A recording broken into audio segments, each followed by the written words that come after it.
Hi everyone, Adam here, down here, here to talk to you about your cumulative portfolio. I thought that I would talk about this during week 8 of class, and then I realized that you would probably have forgotten everything that I told you by the time it came time to do this. So I just decided to record a little video so that you can have it whenever you need it. All right, so let's talk about your cumulative portfolio, why we do it, what are the parts, and some strategies for helping you be successful. So the first thing that you need to do is go to Canvas. Here's the login page. The fact that this guy doesn't appear to be wearing a shirt under his jacket has always bothered me. I need to change that picture for next semester. You go over here to Assignments, and then all the way down at the end, you'll find the cumulative portfolio assignment. I'm doing this, I don't know why, because you won't be watching this video unless you've made it this far already. So anyway, if you click on it, it'll come up like this, except not huge because I did this so that you could see it. So here's my philosophy on the cumulative portfolio as an assignment. The reason that we assign 30% of your grade to this portfolio is not to freak you out at the end of the semester. It's to help you be less stressed throughout the beginning parts of the semester whenever giving presentations was big and scary. And what it does is it takes some of the stress off of you there, and it focuses our attention in terms of points more on your ability to demonstrate progress and that you've gathered the correct processes and skills that you need to continue to improve even after you leave the course. Because none of you are going to come in being awesome, and all of you are going to come in at different levels. And I think that it's more fair to judge you on your ability to demonstrate that you've, improved and that you have the skills, again, that you're going to need to improve after you leave here.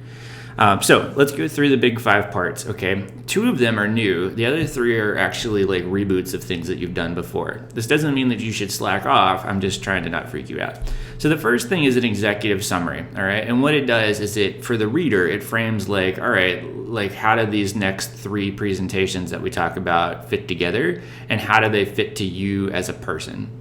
Okay, so this is the point at which you talk about your career aspirations. You would talk about your theme that you chose, and then how these speeches are going to help you in life, or how you think that you may apply them or do something similar to them later on in whatever job or career that you want to pursue. And so this could be like, wow, I'm an animal sciences major. Animal science has always been really important to me. I chose GMOs as a theme because I think it's a hot topic and something worth exploring, and in my hopeful future job as X, this is a thing that I'm going to talk about, and this is why you're about to hear about these 3 talks. Okay, so hopefully that makes sense to you. It just kind of sets us up and gives us some context for the remaining things. Now, your train and demo, your informational, and your persuasive talks revise, or that constitute like the next 3 talks.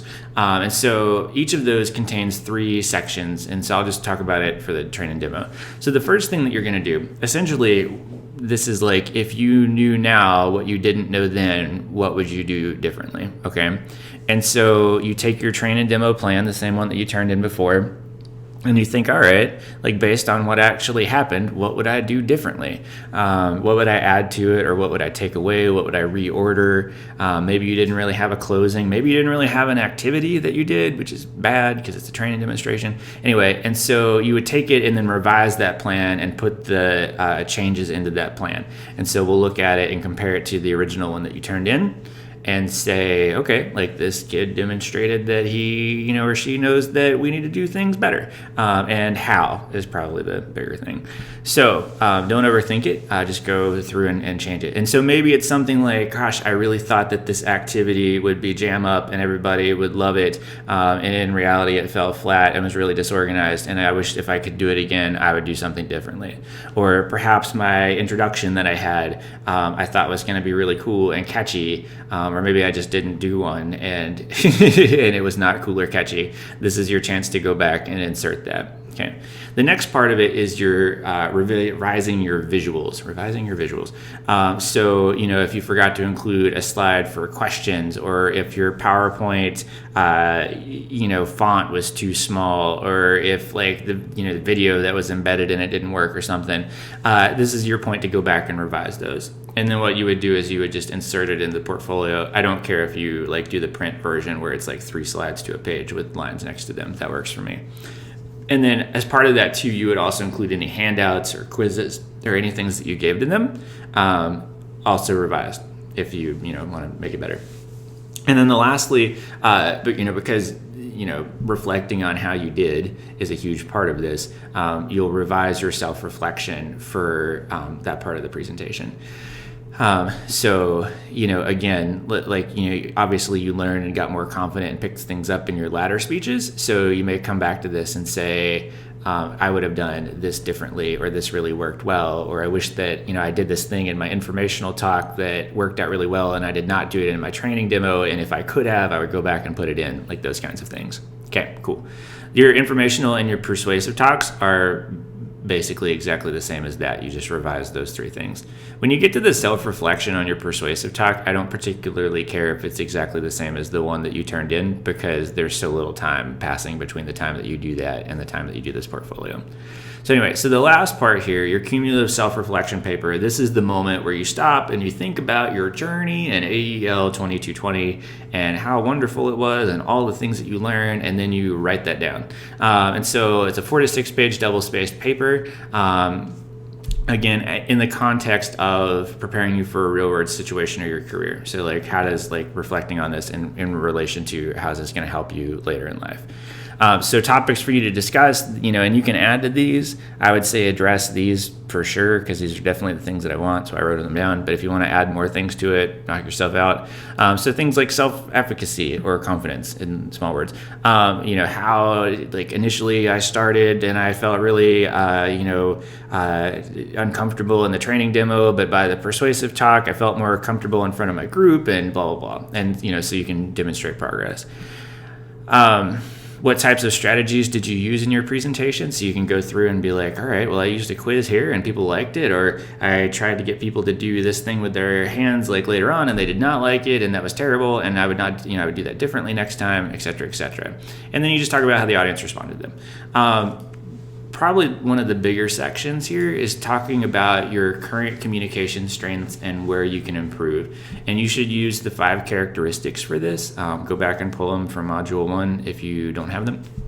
And then kind of work through them. And so things like, you'd be like, gosh, I still talk with a monotone, which is the thing that I struggle with, and that doesn't feed into, variability and enthusiasm. And so I really need to focus on having better vocal inflection on the future, et cetera, et cetera. So go ahead and address those things. And then finally, a plan of action to continue to develop your communication skills, particularly as it relates to organizational communication. So, maybe you want to attend more courses in the future. Maybe you hope that there's in-services in your jobs. Maybe you're like, gosh, I really want to read this one book, How to Talk Like Ted. That's a really good one. Everybody should read it. But it could also be I plan to use these reflection pieces later on in life, or I'm going to take these plans that you've given me, Adam, thank you, and use them later in life when I have to put together talks for work. I don't know what it is, but those are 11 things that I just gave you that you could do. Okay, so hopefully, and this will probably be a fairly big part of it. Okay. All right. So when you submit this, you're going to do it as a PDF. One PDF. A portfolio is one document. Please don't try to submit 11 to 7 documents. Just do one PDF. If you don't know how to PDF things together, Google it, because it's a life skill and everyone should know how to do that.